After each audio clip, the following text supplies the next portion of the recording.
All right, Alexander, let's talk about the German elections that took place yesterday. And the results are shocking, but predictable. AfD winning in Thuringia, coming in second, slightly behind the CDU. And the only reason that the AfD appears to have come in second place in Saxony is because the support was thrown to the CDU in order to prevent AfD from winning, not because the CDU had the support to come in first place. It was more of a preventive measure to stop AfD from winning in Saxony as well. But a historic day in Germany. What are your thoughts? Absolutely a historic day. I mean, we are talking about two regions of Germany. I mean, they're not the most populous or the most economically developed regions in Germany. I mean, putting aside that they're East German regions, but they are, I mean, if we're talking about Thuringia, Thuringia is seen by many people as a kind of cultural heartland of Germany. It contains many of the most beautiful and scenic areas of Germany. It also contains places that, intellectual powerhouses of Germany, like Weimar and Erfurt, places of this kind. And, of course, Saxony as a major region within the former East Germany, major economic center. The two great cities of Leipzig and Dresden are located in Saxony. So what we've seen in these two German states is the collapse of the established parties, the SPD, the Liberals, the Greens. They've done shockingly badly. The Greens and the Liberals will no longer be represented, apparently, in the parliaments of either of these two states. The SPD's just clinging on. It's just got minimal representation in Saxony, and it's seen it fall even further in Thuringia. At an immediate political level, it's clear that I think Chancellor Scholz's coalition government is now in a very advanced state of collapse. I mean, there is no return from this. The European elections a few months ago were a disaster. That disaster caps it. It shows that the AfD obviously is on the march in Eastern Germany. What is overlooked, people don't talk about it as much, is that the left is on the march in these regions in Eastern Germany as well. And obviously, the galvanizing figure has been Sarah Wagenknecht, who's created this new party around herself, which is, by the way, an old-fashioned, if I can put it like this, social democratic party of a kind that we used to see very commonly in Europe. The old German SPD, when it was led by people like Willy Brandt and Helmut Schmidt and others, and going back, in history even further, well, its policy positions were not so different from those that Sarah Wagenknecht now has. Anyway, she got 16% of the vote in Thuringia, about the same, about 11% in Saxony. If you combine Sarah Wagenknecht's 16% with, I believe it was the 11% or so that the old left party, the former Communist Party, got in Thuringia. And remember, the party that she's formed is a breakaway from that old party. Well, the combined left got almost as many votes as the AfD did in Thuringia. A fact which people are overlooking. But of course, it's a left which is not in any conceivable sense the sort of neoliberal globalist left that we become used to. This is a much more hardline, working class oriented socialistic left of the old type, of a kind that we used to see in Europe. They've done very well in Thuringia.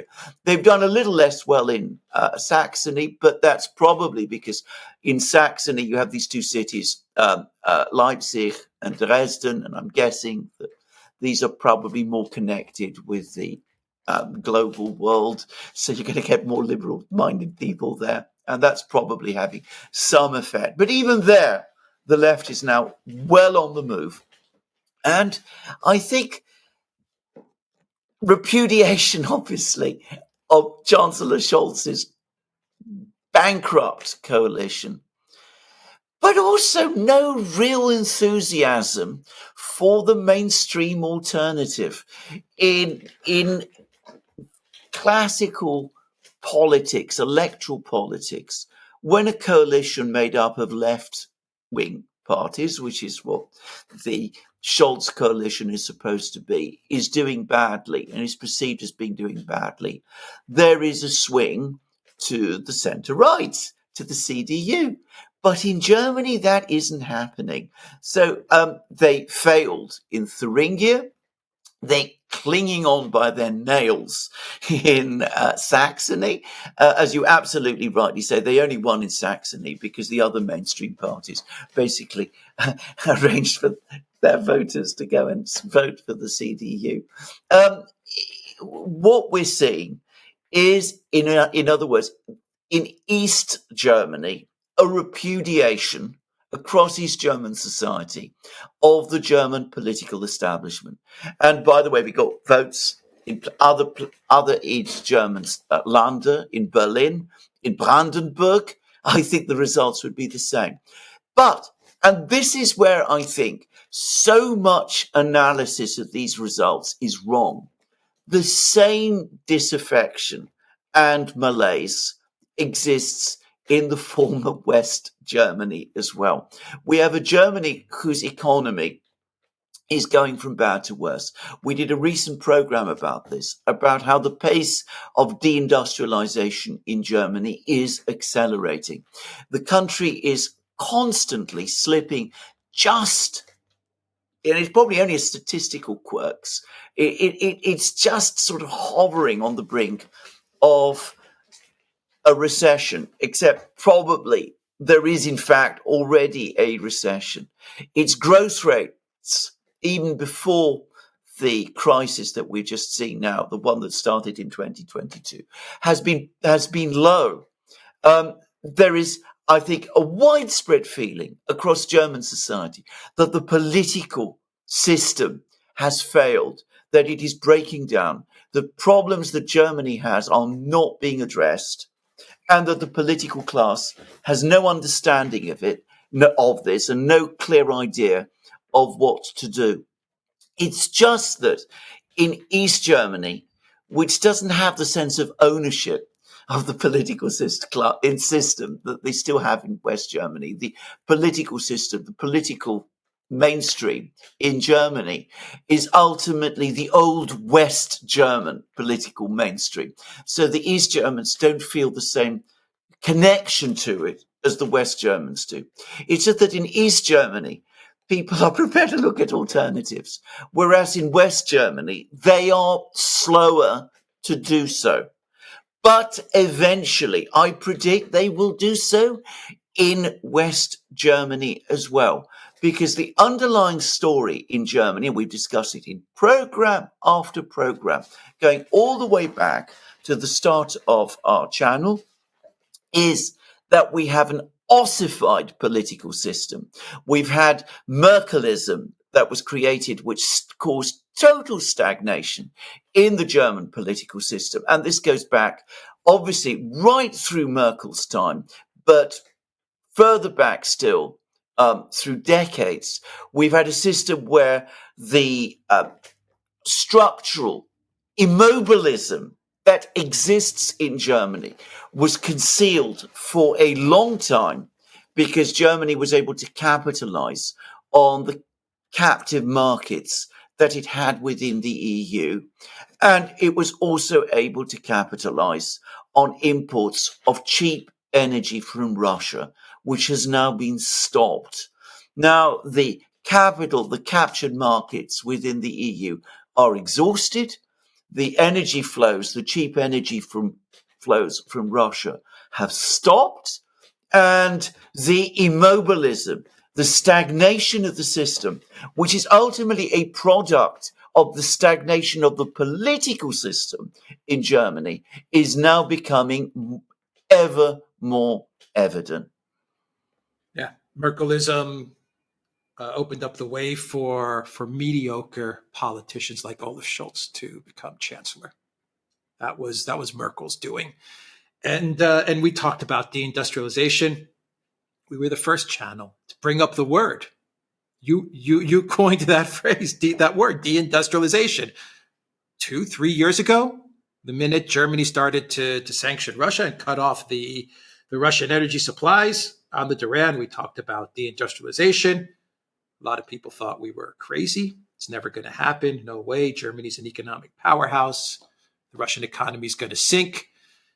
Nope, that's not what happened. What we are seeing now is deindustrialization of Germany in full effect.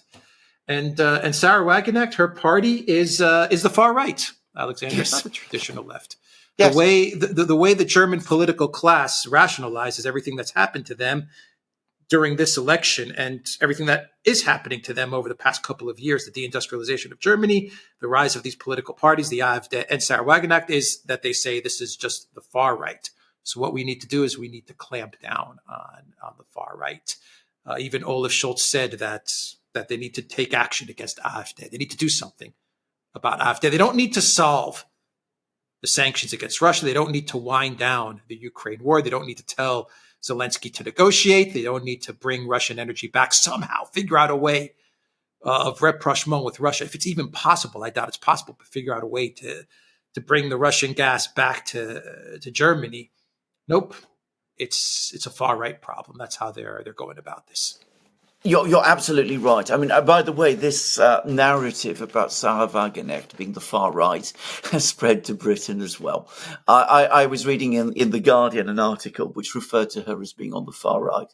I mean, I was just incredulous. Beyond ridiculous. It is beyond ridiculous. I mean, it is so stupid. But anyway, let's not waste time debunking that particular piece of absurdity.